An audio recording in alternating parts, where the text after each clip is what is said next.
छोटे छोटे biogas plant बने, सहारा हो रही निर्भरता खत्म। जी हाँ, आज का ये टॉपिक है ये बायोगैस प्लांट के साथ लोग और अभिमन्यु नजर बढ़े। जिस देश में करीब 70% आबादी आज भी गांव में रहती हो, वहाँ गौ आधारित व्यवस्था बहुत कारगर है।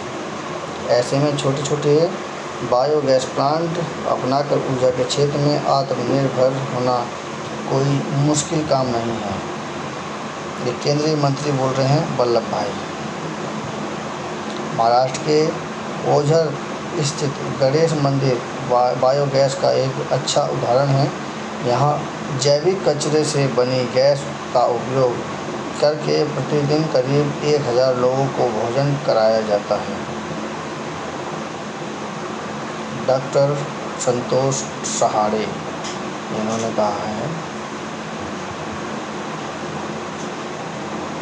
भारत में हरित क्रांति करके अमेरिका से आने वाले लाल गेहूं से निजात पाई। जी हाँ, ये बहुत बड़ी बात है। हरित क्रांति के द्वारा लाल गेहूं से निजात पाई है।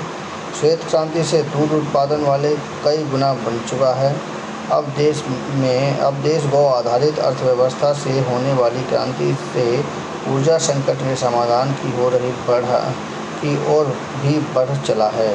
यह एक संयोग है कि अमेरिका, इजराइल व ईरान के बीच युद्ध के दौरान जब पूरी दुनिया गंभीर ऊर्जा संकट में जूझ रही थी, उसी समय महाराष्ट्र के पुणे में 4 दिन पहले गौटेक 2026 सम्मेलन में बायोगैस से ऊर्जा संकट का समाधान करने पर खुला चर्चा हुई। हालांकि इस सम्मेलन की भूमिका इस युद्ध से बहुत पहले ही बन चुकी थी। इस सम्मेलन के कार्यकर्ता धर्ता व अटल बिहारी वाजपेयी सरकार में केंद्रीय मंत्री रहे डॉक्टर वल्लभ भाई कथरिया कहते हैं कि पशुओं के गोबर व घरेलू कचरे से बनने वाली गैस वाली सरल में न केवल संपूर्ण ग्रामीण बल्कि भारत के ऊर्जा संकट पर समाधान बल्कि ग्रामीणों के लिए खाद्य एवं अतिरिक्त आमदनी का साधन भी बन जाती है। 20 से 23 मार्च तक पुणे में आयोजित सम्मेलन में गौ आधारित अर्थव्यवस्था सम्मेलन में तो से संबंधित करीब 200 स्टॉल लगे थे। इनमें से कई स्टॉल ऐसे बायोगैस से संबंधित भी थे। इसी प्रदर्शनी में एक स्टॉल बारामती इकोसिस्टम्स एवं टेक्नोलॉजी का भी था। इसके संस्थापक अभिमन्यु नागवणे बताते हैं कि तब देशों में 23,000 बागी गैस प्लांट लगा चुके हैं। देश में एलपीजी का संकट शीघ्र होने जा रहा है और प्रतिदिन सैकड़ों फोन आ रहे हैं।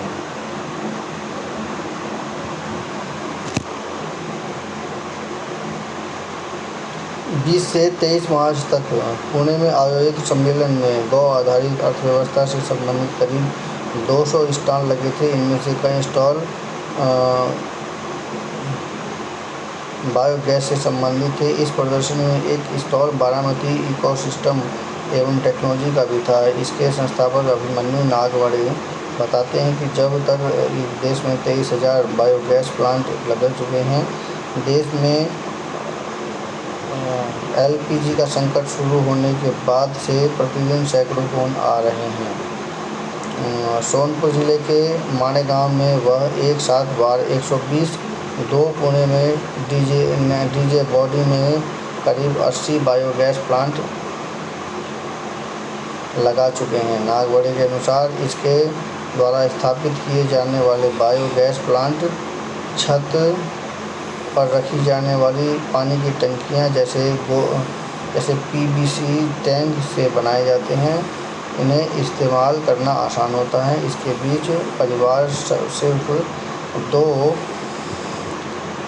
दो गायों के गोबर का उपयोग करके 8 से 10 लोगों का प्रतिदिन का भोजन व नाश्ता तैयार कर सकता है। डॉक्टर वल्लभाचार्य बताते हैं कि अब ये 1.5 से 2.5 क्यूबिक मीटर तक के छोटे बड़े बायो प्लांट भी तैयार होने लग रहे हैं। सिर्फ एक गाय के 8 से 10 किलो गोबर का उपयोग करके किसी छोटे परिवार की ऊर्जा ज़रूरतों को पूरा कर सकते हैं। गुजरात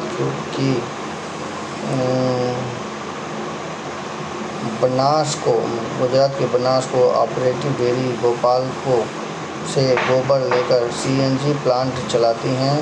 इसमें से निकली सीएनजी तो बेचती हैं।